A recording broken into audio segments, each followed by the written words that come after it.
Camilla's grandson, after court bullying Prince George.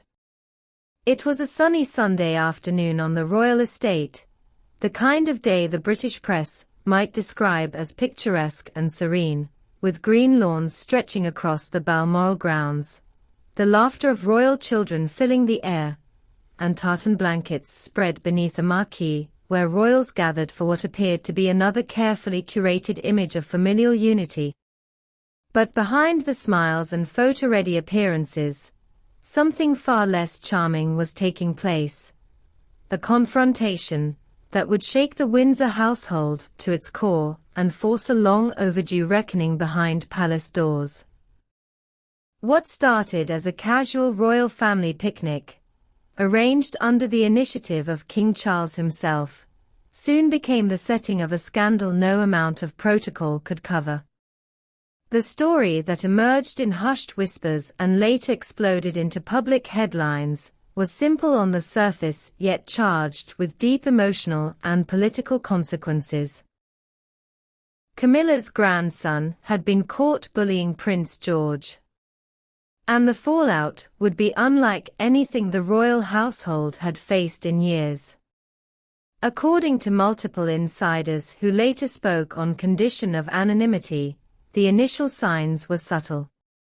The gathering was part of a broader effort by King Charles and Queen Camilla to unify the fractured threads of the royal family.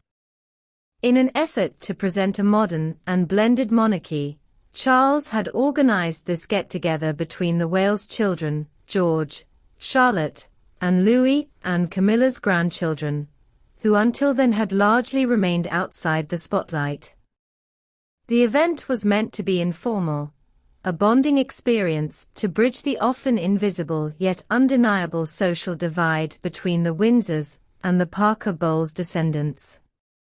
But despite the official smiles, not everyone was comfortable. Particularly Princess Catherine.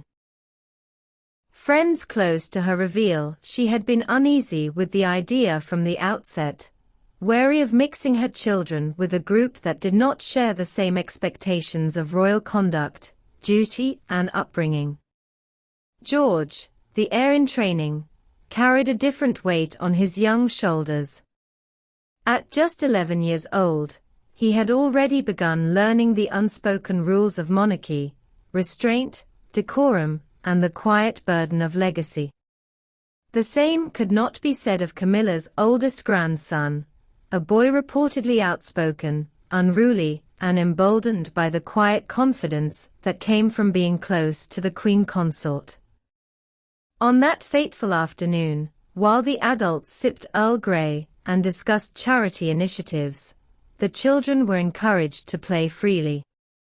Footballs were kicked across the grass, shouts echoed from the hedge maze, and the sun cast long shadows as laughter gave way to cruelty. What happened next would be described by one staffer as deliberate, pointed, and deeply unsettling. Prince George, by all accounts a gentle and soft-spoken boy, became the target of relentless teasing. The instigator, Camilla's grandson. At